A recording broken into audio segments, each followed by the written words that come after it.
Pozdravljene, spoštovane gledalke in cenjeni gledalci. Gostja v današnji predvolilni oddaji je kandidatka Gibanja Svobode v občini Cerkno za mesto županje Urška Lahajnar, ki jo prav lepo pozdravljam v našem studiu. Dobrodošli. Pozdravljeni, najlepša hvala za omogočeno predstavitev, ki jo bom seveda izkoristila. Doslej smo vas poznali kot občinsko svetnico na listi Stanka Močnika. Res je. Je vaša skupina zamenjala ime ali ste vse skupaj prebegnili na Svobodo? Naša ekipa še vedno trdno se drži skupaj. Je pa dejstvo, da 4 leta niso tako kratek čas, tako da smo nekaj članov prvotne ekipe izpred 4 let izgubili, čisto zaradi lastnih odločitev, njihovih lastnih odločitev in pridobili nove ljudi, ki so nas sledili kot aktivirane, angažirane svetnike v tem mandatu občinskega sveta. Doma ste sicer straže, ste letnik 77, če poveva nekaj vaših osebnih podatkov. Ste profesorica angleškega in nemškega jezika ter tudi diplomirana ekonomistka. Res je, ja. Te izobrazbe vam ne manjka? Izobrazbe oziroma znanj ni nikoli dovolj, ne? Tako da se celo življenje še kar naprej učimo. Poleg omenjenih zadev sem pa aktivna tudi kot turistična vodnica, tako na lokalnem kot na regijskem prostoru Julijskih Alp. Delovne izkušnje ste nabirali v razvojni agenciji IKRA in potem na osnovni šoli Spodnja Idrija, kjer že 17 let poučujete. Ja, res je, teče 17. leto, odkar sem del kolektiva Prfarske osnovne šole. Ste tudi 12 let članica odbora za družbene dejavnosti na občini v Cerknem in v tem zadnjem mandatu, ki še traja, teh nekaj tednov, tudi občinska svetnica. Ja, in dodatno predsedujem odboru za javne finance, investicije in proračun. V promocijskem gradivu ste zapisali stavek, da ste s svojimi vrlinami edina prava kandidatka za mesto županje v občini Cerkno. Dajte nam to malce razložiti. Ja, sem edina kandidatka in smatram se za pravo. Počutim se, da s svojimi osebnostnimi lastnostmi dejansko sem primerna za tako funkcijo, kjer je komunikacija z vsemi vpletenimi ena najpomembnejših lastnosti in spretnosti, s katerimi lahko vodilni v občini spreminja zadeve naprej in na boljše. Najbrž pa so potrebna tudi neka osnovna znanja. Absolutno. Zelo koristno je poznavanje delovanja lokalne skupnosti, poznavanje potreb lokalne skupnosti in konec koncev spretnost pogajanja, timskega dela in še bi lahko naštevala. Vaš stavek, da ste usmerjeni v prihodnost, bi lahko razumeli tudi iz te pripovedi. Tukaj zapisali ste namreč, da je naloga odločevalcev na Cerkljanskem ustvariti življenjski prostor, ki bo najprej trden, potem spodbuden in potem še privlačen temelj za vse občane in občanke, ter tudi predvsem za generacije, ki prihajajo. Torej ste usmerjeni vaš pogled v prihodnost. Res je, ker je to edina prava pot. Zdaj sem že jaz, pripadnica srednje generacije. Treba je poskrbeti za starejše v skupnosti, absolutno pa je treba omogočiti, da bodo mladi čutili pripadnost skupnosti in čutili željo in potrebo, da ostanejo v naših krajih. Ste zadovoljni s tempom, s hitrostjo razvoja, ki se dogaja na Cerkljanskem? Ne. Če bi bila, ne bi bila tukaj. Ta vaša kandidatura je samo odgovor na stanje ali tudi nova priložnost, ki jo ponujete volivcem? Oboje. Tekom iztekajočega se mandata sem bila kar pogosto po sejah občinskega sveta razočarana, da se zadeve odmikajo, da občinski svetniki ne dobimo informacij, ki bi bile ne samo koristne, ampak nujne za možnost konkretnega in pozitivnega odločanja. Hkrati pa moram priznati, da me v zadnjem letu kar precejšnje število občanov nagovarja k zdaj že aktualni odločitvi, da kandidiram za županjo, kar pomeni, da so moje delo mojih kolegov stalno sledili in v meni prepoznali potencial, da lahko kot županja nekaj naredim. Svoj volilni program ste strnili v nekaj točk. Na prvem mestu ste zapisali, da se boste zavzemali za boljšo zdravstveno oskrbo občanov. Kaj ste s tem mislili? Zgodba z osnovno zdravstveno oskrbo in pogoji za izvajanje le-te v občini Cerkno so že več kot samo en mandat dolga zgodba. Tudi v tem mandatu smo čakali na nek resen, konkreten, opazen premik, ki ga trenutno še ne vidimo. In ne glede na to, kdo bo župan, to mora biti primaren cilj za občane občine Cerkno. Prostorski pogoji so najbrž na prvem mestu. Brez prostorov bo težko karkoli drugega razvijati naprej. Druga zgodba seveda so pa kadri, kar se tiče tega bo pa obvezno sodelovanje tako s vodstvom zdravstvenega doma Idrija, katerega 30% solastnik občina Cerkno je, in seveda tudi Ministrstvo za zdravje. In to je bila tudi ena od glavnih zgodb, eden od glavnih vzrokov, zakaj sem se skupaj z ekipo odločila zaključiti z neodvisno listo in se priključiti strankarskemu delovanju. Poslopje nekdanje Ete, upravna zgradba nekdanje na območju stare Ete, naj bi bila namenjena zdravstvenemu domu. Podpirate to zamisel ali iščete drugačne rešitve? Ta zgodba ni še zaključena zgodba, je ena od opcij, konkretno pa je treba raziskati tudi druge možnosti, seveda pa upoštevati tudi dejavnike, na katere bomo težko kakorkoli kot lokalna skupnost imeli vpliv. Tako da končen odgovor bom dala v nekaj časa po izvolitvi, ker vseh informacij pač trenutno nimam na razpolago. Ste zadovoljni z načinom komunikacije med lastniki poslovnih prostorov, med občino, med vsemi deležniki? So ti pogovori bili na primerni ravni? Rezultata najbrž še ni bil. Predvidevam, da ne, kajti v nasprotnem primeru bi verjetno rezultat bil drugačen. Kaj pa sama vsebina programi? Katere programe bi pripeljali v občino Cerkno? Poleg prav osnovne primarne zdravstvene oskrbe, ki trenutno že deluje, občina Cerkno absolutno rabi zobozdravstveno oskrbo in pravilno bi bilo, prav tudi konec koncev glede na število prebivalstva, glede na dejstvo, da šoloobvezne mladine je veliko, da bi vsaj v nekem deležu bil v občini Cerkno na razpolago tudi pediater. Ostali programi, kot so fizioterapija in recimo dejavnosti centra za krepitev zdravja ali centra za duševno zdravje otrok in mladine, za kar vemo, da se v Idriji zdaj program vzpostavlja, bodo pa tudi dobrodošli, seveda v ustreznem deležu, za kar je pa treba zagotoviti pogoje. In to je tista trenutno še nezaključena zgodba. Je pa tako, da občina mora poskrbeti za prostore, medtem ko financiranje, izvajanja programa, to je skrb države. Res je. Ureditev bivanjske problematike, gradnje blokov, možnost za gradnjo na podeželju. V Cerknem se že desetletja ni zgradilo nobeno novo stanovanje.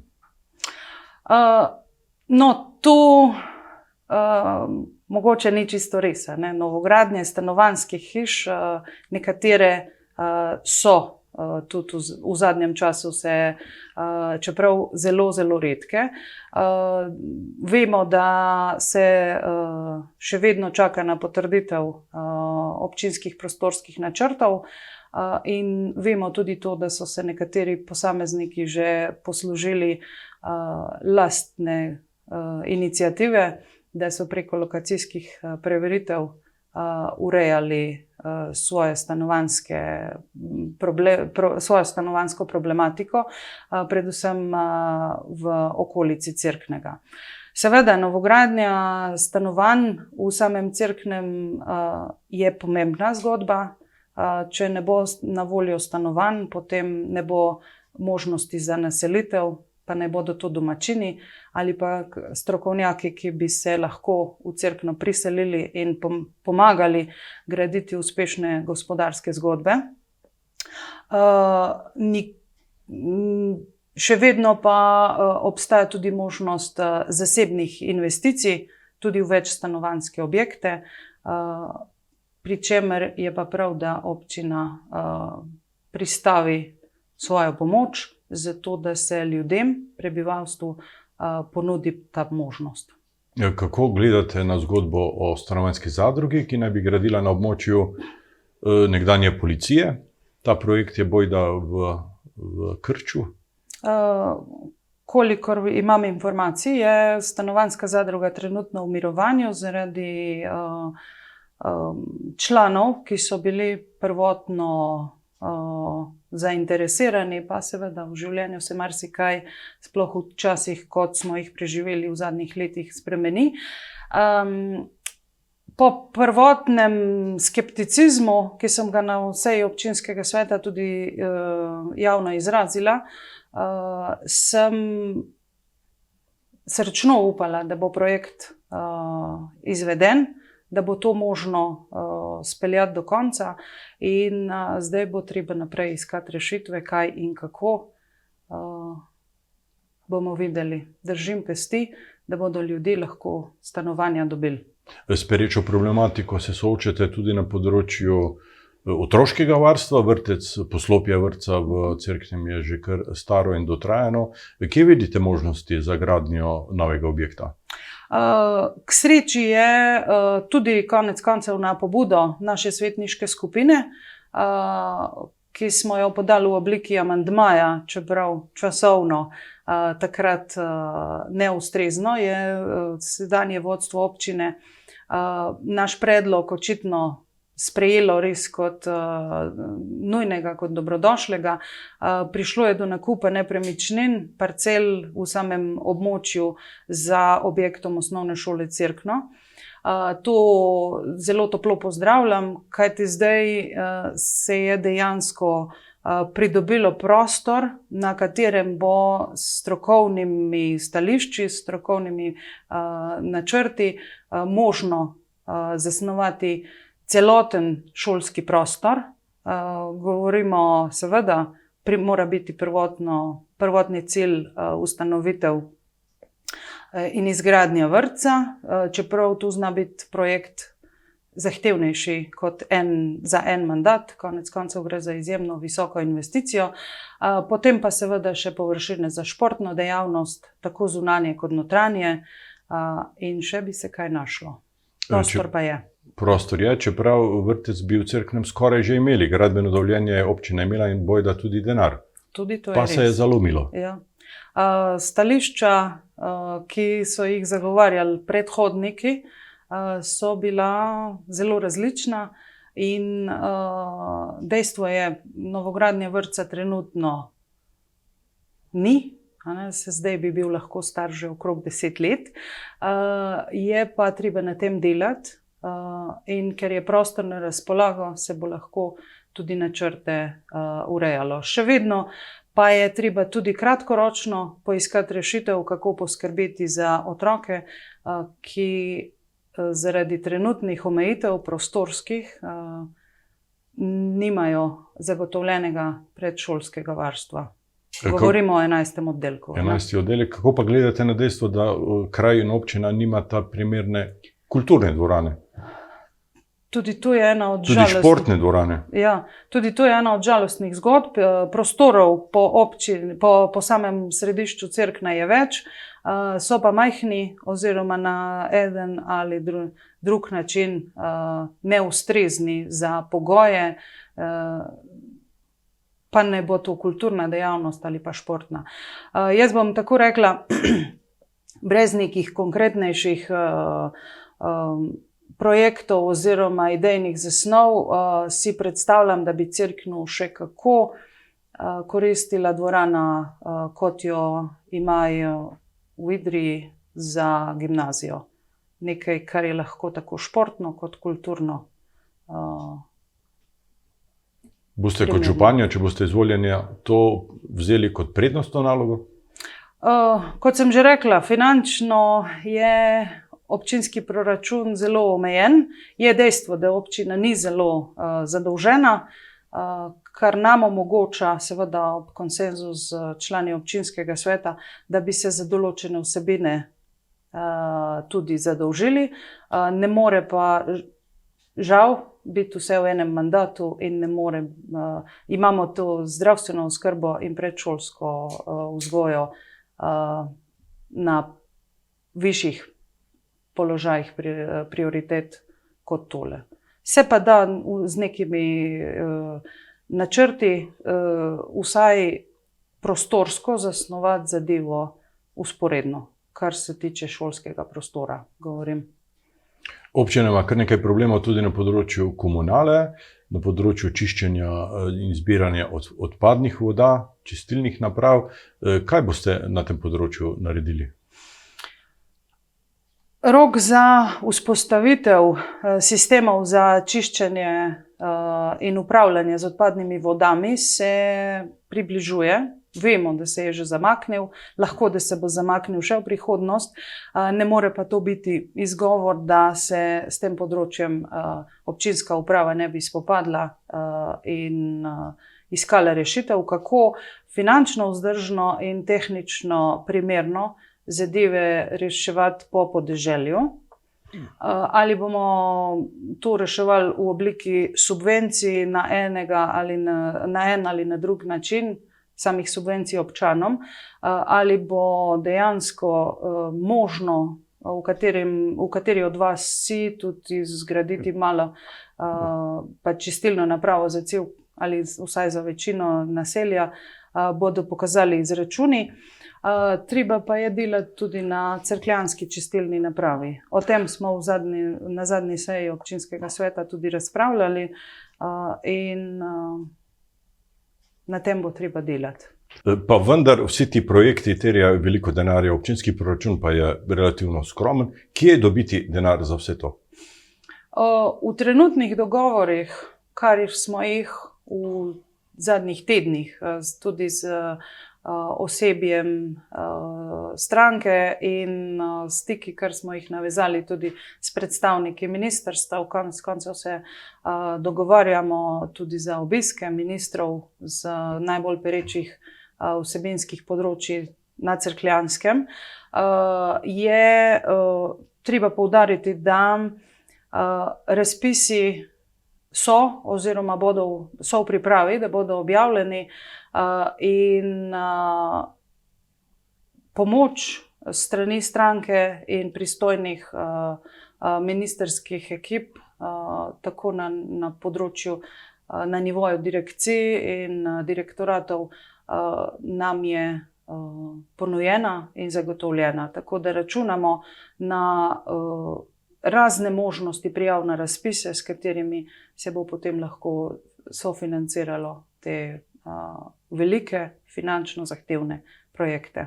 V programu ste zapisali tudi, da je občina v službi občanov in je javni servis in da boste terjali upoštevanje občanov. Na kaj ste mislili s tem? Številni razmišljujoči krajani so strašno razočarani in nezadovoljni z dejstvom, da je med vodilnimi in tudi zaposlenimi na občinski upravi in ljudmi premalo komunikacije, da se izogiba možnosti temu, da bi tudi občani z vodstvom občine delili govorimo o konstruktivnih, pozitivnih in smiselnih predlogih. In ker je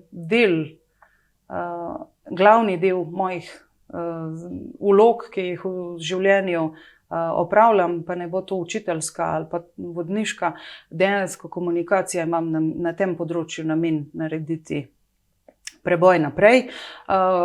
Nameravam biti na razpolago občanom in se z njimi pogovarjati. Je pa dejstvo, da znam poslušati in znam slišati. Boste poklicna županja ali boste ohranili sedanjo službo?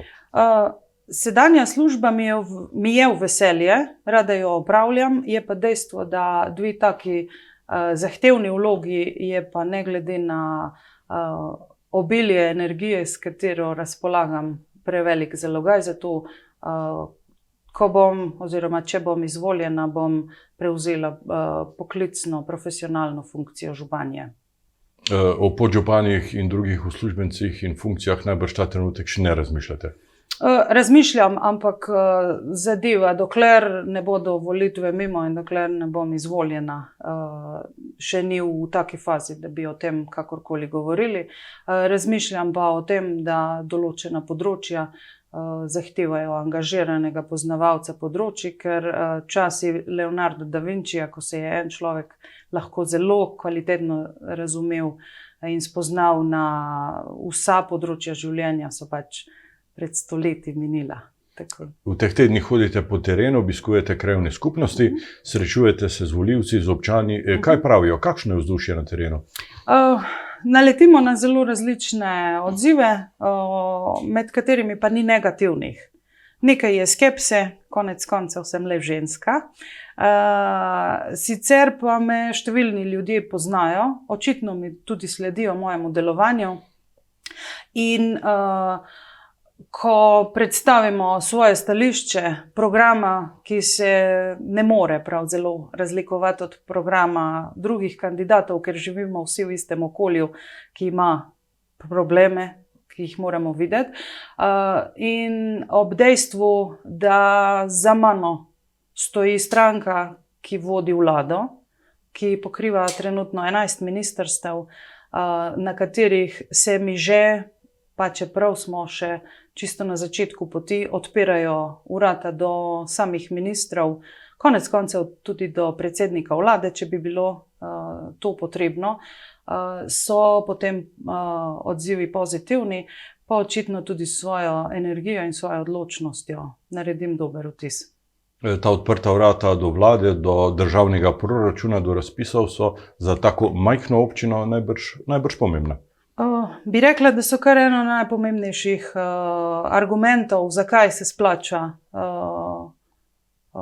dobro premisliti, komu nameniti glas. Namreč vsi živimo v istem okolju in vemo, kako težko je priti do človeka, ki te posluša in ki ti omogoči konec koncev vpogled in potem tudi upošteva tako potrebe, predloge in konstruktivne ideje za izboljšavo situacije. Recimo, da boste izvoljeni za županjo v Cerknem, povejte nam, kakšna bo Cerkljanska čez 4 leta? V okolju na Cerkljanskem bo vidno več kot asfaltirani odseki cest. Ljudje ne bodo več mislili, da so prostori prvega in drugega nadstropja na Bevkovi 9 sami sebi namen. To je žal prepogosto slišan pomislek in potrudila se bom, da ljudje ne bodo razočarani, če se odločijo za podporo meni. Urška Lahajnar, hvala za obisk v našem studiu, hvala za ta zanimiv pogovor in vse dobro vam želim na skorajšnjih volitvah in dober rezultat seveda. Najlepša hvala, bilo mi je veselje in jaz se bom potrudila, da s svojo pozitivno energijo in s svojim dobrim programom ter močno ekipo, ki ima posebna znanja, da dopolnjuje tudi moje kapacitete in kompetence, da naredimo najprej na volitvah dober rezultat in potem premike, ki jih vsi občani občine Cerkno zelo močno potrebujemo. Najlepša hvala. Hvala tudi vam, spoštovani gledalke in gledalci, in seveda srečno.